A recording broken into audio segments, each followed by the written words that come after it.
네, 이어서 외신을 통해서 기업 이슈들 살펴보는 픽미업 시간입니다. 오늘도 매일경제신문의 추동훈 기자님 함께하겠습니다. 안녕하세요. 네, 안녕하세요. 네, 오늘도 다양한 기업 이슈들 좀 외신을 통해서 살펴볼 텐데요. 자, 첫 번째로 어떤 기업 이야기 살펴볼까요? 자, 많은 전기차를 사시려는 분들이 테슬라의 반값 전기차 언제 나오느냐 기다리고 있었는데요. 이번엔 VR 기기에서도 반값 애플 기기가 나올 것인가에 대한 관심이 쏠리고 있습니다. 애플이 가격 전략을 고심하고 있는 것 같습니다. 네, 기사 살펴보도록 하겠습니다. 애플이 차세대 비전 프로에 대한 도전이라는 기사가 나왔는데요. 자, 애플의 혼합 현실 헤드셋이죠. 이 비전 프로의 출시에 많은 관심이 집중되고 있는데요. 그런데 좀 가격에 대한 우려 때문일까요? 현재 보급 버전에 대한 이야기가 나오고 있습니다. 자, 어떤 내용들 나오고 있는지 살펴볼까요? 네, 맞습니다. 애플이 내놓을 것으로 기대를 모으고 있는 VR 기기, 정확하게는 MR 기기라고 볼 수 있죠. 혼합 현실 기기로 출시가 될 예정인데요. 이 기기가 처음 공개됐던 지난 6월 개발자 회의에서 3,500달러, 한국 돈으로 무려 474만 원에 달할 것이다 라는 가격이 발표되면서 이것을 좋아하는 사람들, 애플을 사랑하는 팬들에게도 깜짝 놀랄 만한 가격이라는 의미가 있었습니다. 물론 비싸다라는 뜻이겠죠. 그렇다 보니까 애플은 신작이 나옴에도 불구하고 많은 사람들이 사지 못하는 이러한 가격 장벽이 우려된다라는 측면 때문에 내부적으로 조금 더 싼 최대 반값까지 깎인 새로운 보급형 VR 기기가 나올 수도 있다라는 검토에 들어갔다라는 보도가 나왔습니다. 자, 블룸버그 통신에서 이러한 내용이 나왔었는데요. 이미 처음에 출시된 이후로부터 계속해서 가격 전략에 대한 지적이 있다 보니까 내부적으로는 처음부터 검토가 되었다라는 것이고요. 구체적으로는 1,500달러에서 2,500달러까지 가격을 낮추겠다라고 하니까 최소한 1,000달러 이상은 낮출 것이다. 즉 3분의 1 이상은 낮아질 것이다 라는 전망이 나오고 있습니다. 당연히 가격을 낮추려면요. 기능을 빼야 되겠죠. 여러 가지 카메라 칩이라든지 반도체 칩 같은 것들을 제외할 것으로 보이는데 그럴 경우에 이번에 발표하기로 했었던 비전 프로의 핵심 기능, 예를 들면 아이사이트 같은 기능이 쓰일 수 없다라는 이야기도 나오고 있습니다. 자, 아이사이트는요, 실제로 이 기기를 사용하다가 주변에 사람이 오면은 이 시선을 보여주는 기능을 한다라고 합니다. 그럴 경우 VR 기기를 낀 상태에서도 상대방과 대화를 할 수 있고요. 굳이 벗지 않더라도 충분히 쓸 수 있기 때문에 핵심 기능으로 평가를 받고 있는데 이 보급형 모델에서는 이러한 기능을 쓸 수 없다라는 것입니다. 그럴 경우 기술 혁신을 앞세운 이 애플의 비전 프로의 의미가 퇴색하지 않겠냐라는 지적도 나오고 있는데 애플에서는 이러한 전략을 어떻게 가져가야 될지에 대한 고민이 커질 수밖에 없는 상황이라고 보시면 될 것 같고요. 경쟁사죠. 메타에서는 최근에 퀘스트 3를 출시했고요. 이것들이 잘 판매가 되고 있다라는 뉴스가 나오면서 과연 이러한 경쟁사와의 경쟁에서도 애플이 경쟁력을 발휘할 수 있을지 좀 봐야 될 것 같고요. 메타 퀘스트 같은 경우에는 가격이 499에서 649달러에 불과합니다. 이 역시 싼 가격은 아니지만 애플이 내놓을 제품에 비해서는 매우 저렴한 가격인 만큼 애플이 가격 경쟁력을 의식하지 않을 수는 없을 것이다 라는 전망이 계속해서 나올 것으로 보입니다. 네, 이렇게 오늘 첫 번째 기사로는 애플이 보급용 비전 프로를 현재 검토하고 있다는 소식 기사로 함께 살펴봤고요. 자, 이어서 두 번째 기사 확인해 보도록 하겠습니다. 자, 이번엔 어떤 이야기일까요? 네, 작년 1월에 처음 발표됐는데요. 벌써 1년 10개월이 지났습니다. 이렇게 오랜 시간을 끌었던 그 뉴스, 바로 마이크로소프트가 블리자드 액티비전을 인수한다라는 소식이었는데요. 이것이 드디어 종결되는 분위기입니다. 네, 기사 살펴보도록 하겠습니다. 마이크로소프트의 액티비전 인수로 이 나델라의 10년 거래가 좀 확장이 됐다라는 기사가 나왔는데요.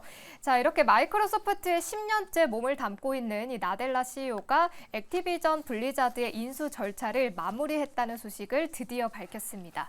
자, 이번 인수 합병은 업계 역사상 이 최대 규모의 합병으로 꼽히게 됐는데요.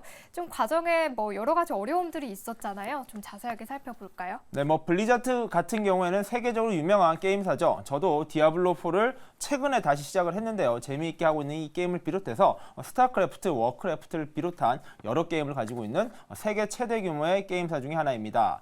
이와 더불어서 마이크로소프트는 당연히 잘 알고 계시다시피 윈도우를 탄생시킨 기업이고요. 소프트웨어 세계 최고 기업 중 하나입니다. 그런데 이 소프트웨어 최대 기업이 바로 게임사를 인수하려 한다라는 소식 때문에 작년 초부터 뉴욕 증시를 굉장히 흔들었었던 뉴스인데요. 결국에는 이 인수가 독과점 이슈 때문에 이렇게 오랜 기간 시간을 끌었다라고 보시면 될 것 같습니다.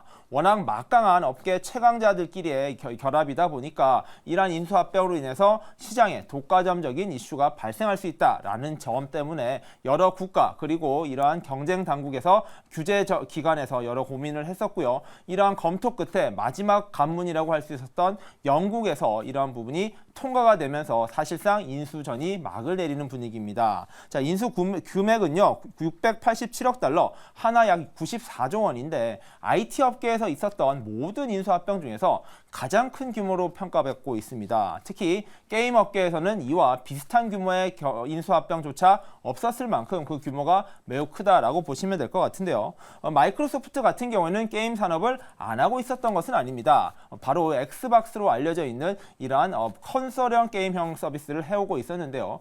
여기에다가 여러 게임 사업을 잘 펼치고 있는 이러한 액티비전 블리자드까지 인수함으로써 향후 마이크로소프트의 게임 업계의 영향력은 더욱더 커질 것이다 라는 기대와 걱정이 함께 공존할 수밖에 없는 상황이 시작될 것으로 예상됩니다. 자, 마이크로소프트는요 이러한 독과점 문제가 발생하지 않도록 여러 경쟁사들에게 플랫폼을 공유하고 게임 서비스도 퍼블리싱 같이 공유하겠다라고 밝혔는데 이러한 계획들이 계속해서 순조롭게 지켜질지 또한 마이크로소프트가 이 액티비전 블리자드를 인수함으로써 더욱더 다양한 게임 산업 그리고 새로운 산업 영역에 도전할 수 있는 기회가 될지 등도 같이 살펴보시면 굉장히 흥미로운 뉴스일 것 같습니다. 네, 이렇게 오늘 두 번째 기사로는요, 이 마이크로소프트의 블리자드 인수 소식 함께 살펴봤고요. 자, 이어서 마지막 기사 확인해 보도록 하겠습니다. 자, 이번에는 어떤 기업 이야기일까요? 자, 엎친 데 덮친 격이라는 표현이 지금 이 기업에게 맞을 수 있을 것 같습니다. 자, 전기차 산업으로의 전환을 굉장히 열심히 꿈꾸고 있는 포드인데요. 최근에 이러한 파업 문제 때문에 어려움을 겪어왔었던 이 기업이 이번에는 리콜 문제까지 겹치고 있는 것 같습니다. 네, 기사로 내용 살펴보도록 하겠습니다. 포드가 롤어웨이 결함으로 23만 8천 대의 익스플로러를 리콜했다라는 기사가 나왔는데요. 자, 제가 롤어웨이라는 이 결함이 어떤 결함인지 좀 궁금해서 찾아보니까요. 이렇게 차를 파킹을 해도 계속 굴러가는 좀 그런 결함이라고 하더라고요. 또 굉장히 위험하고 또 중대한 결함이니만큼 이렇게 리콜을 결정한 것 같은데요. 좀 자세하게 살펴볼까요? 네, 맞습니다. 이제 포드의 상황부터 한번 살펴봐야 될 것 같은데요. 최근에 전미 자동차 노조에서 이러한 파업을 들어가 있는 상황입니다. 그 대상 기업은요, 포드와 GM 그리고 스텔란티스인데 이 파업이 생각보다 장기화되면서 이 포드를 비롯한 자동차 생산업체에게 큰 타격을 주고 있는 상황입니다. 이 파업 이슈가 여전히 현재 진행형이었던 가운데 이번에는 이러한 리콜 문제가 터지면서 포드의 사업이 계속해서 어려움에 처할 것이다라는 분석 기사가 나오고 있습니다. 자, 차량 대상은요 바로 익스플로러라는 차량입니다. 이게 바로 이 포드를 대표하는 SUV, 대형 SUV라고 보시면 될 것 같고요. 국내에서도 대형 SUV 바람이 불면서 이 포드의 익스플로러도 굉장히 많이 늘어나고 있는 추세인데요. 이 차량이 미국에서도 무척 인기가 있는 차량이라고 합니다. 특히 미국에서는 한국보다도 훨씬 땅덩어리도 크고요. 각각의 주차장 그리고 공간들이 크다 보니까 이런 대형 SUV가 굉장히 선호되는 지역이다라고 보시면 될 것 같은데요. 그만큼 이 SUV 시장만큼은 이 포드가 굉장히 잘 주도해오고 있는 시장이었는데 여기에서 주력으로 판매했던 차량에서 리콜 문제가 발생하면서 이 기업에 굉장히 큰 손실이 발생할 수 있다라는 우려를 키우고 있는 상황입니다. 자, 대상 차량은요 2020년에서 2022년도 사이에 생산된 23만 8천 대 익스플로러 차량이다 라고 보시면 될 것 같고요. 앞서 말씀해 주신 대로 롤어웨이 부분 때문에 문제가 발생하고 있다라고 리콜의 결정이 났다라고 보시면 될 것 같습니다. 뭐 파킹을 해뒀는데 이게 조금씩 굴러가다 보니까 그 상황이 항상 나타나는 건 아니지만 일부라도 굴러갈 경우 큰 문제가 발생할 수 있다라고 보시면 될 것 같고요. 리콜이라는 게 정말로 심각한 문제가 있을 때도 발생을 할 수 있지만 아무래도 선제적인 예방 차원에서도 많이 이루어지는 만큼 이번 리콜은 큰 문제를 예견할 수 있는 큰 문제를 막기 위한 조치다라고 보시면 될 것 같습니다.